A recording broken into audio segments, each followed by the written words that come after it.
Hey everyone, it's Greg from Stationary Shenanigans. I just wanted to do a quick video about a planner change up that I'm thinking about doing. I've talked before about how I use a Jibun Techo Biz for both my work and personal life planning and my 2 part-time job planning and my master's degree planning that I'm finishing this semester. Well, no, not this semester. I'm finishing my coursework this semester and then I'll hopefully be awarded my diploma in May because it's tied to my research job that I have at that university, and this is my last semester of my actual job. Okay, wow, you're not interested in that. I don't know why I'm going on. Anyway, so for a while I was using this, and for the past 2 weeks I realized I have not been writing anything down in it. The only time I've been grabbing my Techo is to, I have a bunch of like reference numbers and things that I pretty much consult on a daily basis that I've ripped out from my previous planner, which was a Moleskine, one of the hardback ones. And that's basically what I've been carrying this around for. I put it in my bag when I'm going to the office or going to campus, but I haven't been writing down the things I've actually been doing. What I've been doing is using like a note system, which I'll show here. So this is a kind of like just a notebook, 2022. And I originally purchased this at Target in the dollar section, probably around March when these things kind of go on clearance. And I picked it up thinking it was going to be a planner. So when I opened it, it turned out that it was just a blank page with this notes thing here. And of course, you know, the paper quality is not that great or anything, but it was $1. And I just like the cover of it. I also like that it has a plastic cover on it because I'm always paranoid about things getting wet, and I just like the design of the cover with the travel and the drawings on it. It's just very me. So what I actually been doing is whenever I'm in meetings or a list of tasks that I have to work on, or just writing things really fast when I'm listening to a meeting that I have to remember to do, I've just been writing them in this book.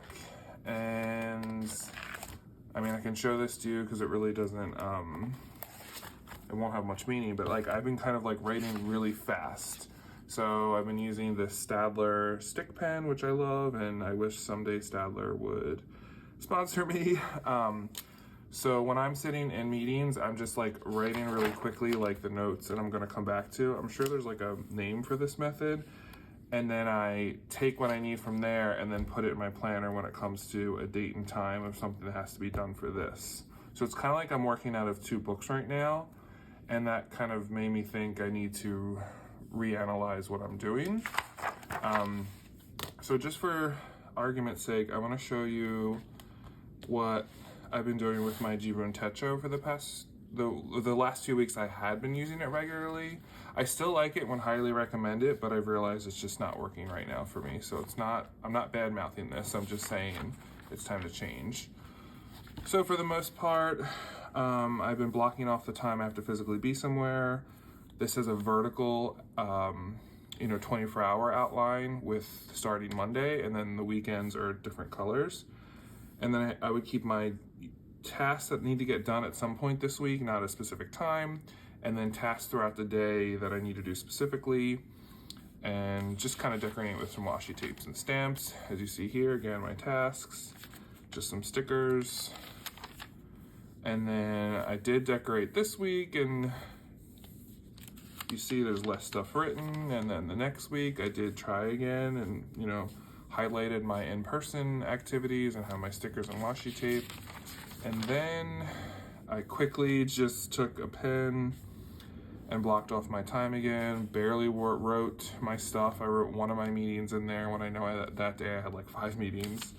So I was using it less and less. And then here we go. Last week I did not touch it at all.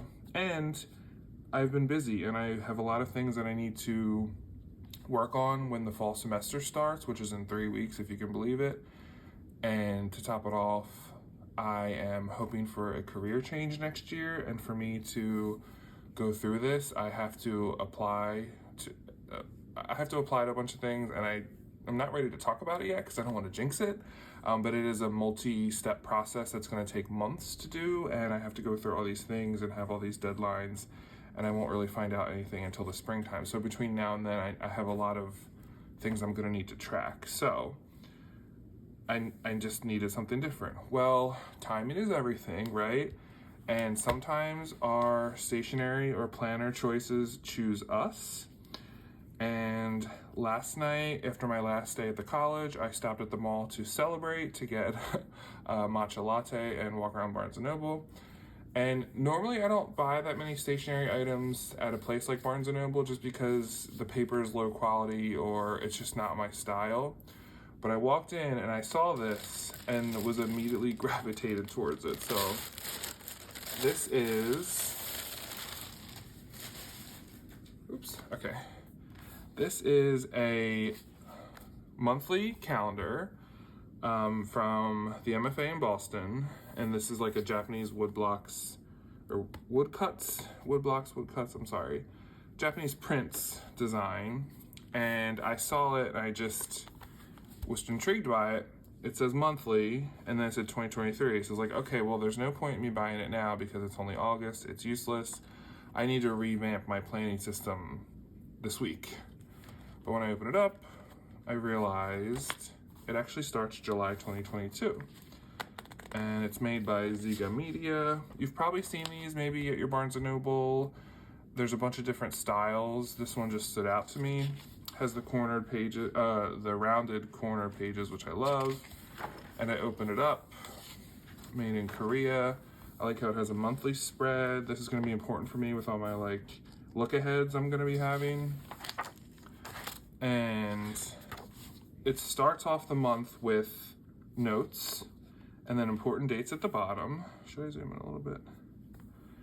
And then there's 1 month on 2 pages. At the top, there's like a doodles and notes, and then on the left column, there's a notes. I just liked the monthly layout. It's big enough for me to write multiple things on a day, because sometimes I feel like the monthly calendars, you can really only write like one thing on there, but this could fit multiple. And then the next page, there's like a nice artwork, and you start the next month. And it does have some information about the actual artists, which I love. And yeah, so I think I'm gonna give this a try. The price was pretty fair. I think it's $15.99, $16.99, but I get 10% off because I'm a Barnes & Noble member. At the back, it has some perforated columns that are for lists and zodiac and weights and measures and all that fun stuff that are normally at the back of planners. And I'm gonna give this a try because I'm not writing things down and I'm forgetting, and that can't happen anymore because I forgot some, not major things this week, but I've not been using my time as wisely as I should have been. I also like that the paper is not 100% white and it's not really cream, it's in the middle. Something about just all white paper that's a little much for me. Like, let's look at this side by side with my Target planner. Like, the white is just really white versus it's a little bit more subtle. This is very unlike me to use this kind of planner for more than one reason. First reason is I hate rings. I just feel like they get caught in things, but I like how these are blue metallic rings and they're pretty sturdy. The cover is also like thick, and also the size. I noticed it's the same size of this notebook I've been using. So this is too big to fit in, too big to fit in like a Traveler's Company thing, where this could definitely fit. It's Jibun Techo. So this is more of just like a regular notebook size. So carrying this around, I don't know. Well, I don't really, that's the other thing. I don't feel like I always need to carry it around. I've been carrying this around solely because it has things I refer to on a daily basis, but I haven't been using it as a planner, and that just seems silly. So my goal is to try this out with a notebook, which I don't know, we gotta think of a good word for this, just like a roll book, or I don't know, something that you kind of just like take meeting minutes in and then you come back. It's like a working notebook. So this is more of like a calendar and to-do list kind of organizer, and this is the bulk of those tasks. So sometimes when I sit in a meeting, I'll have like 4 or 5 pages of notes, and then I'll go back and circle, okay, like that means this has to be done Tuesday, and then I'll want to go in my planner and put that note on Tuesday. So yeah, it's like a dual-hatted system, which now that I'm saying it out loud maybe seems a little bit crazy and excessive, but I don't know. I just, with the Jibun Techo, it's really hard to take extensive notes. You know, I mean, I write pretty small, but when you're in a meeting and you're like talking about like 15 different things that you have to do, it's really hard to fit them in here. So I either have to like do a note to self in Outlook, or I have to type it in a Teams file or something. So I want to see if this calendar plus notebook combo will work for me. And I know it might be a little bit weird to talk about planning stuff when it's not the New Year's yet, but because half of my life is based around the academic calendar, the end of August, early September kind of already feels like the start to a new year. So for $15, I'm going to give it a whirl. Thank you so much for listening to me ramble. Let me know in the comments below if you're getting a new planner right now, maybe if it's for the school year, or if you have kids in school so you do like the academic calendar, or you yourself are in school. There's just something about the academic calendar that's also less intimidating than like an annual calendar for the entire, January to December. So I hope you're all safe and take care.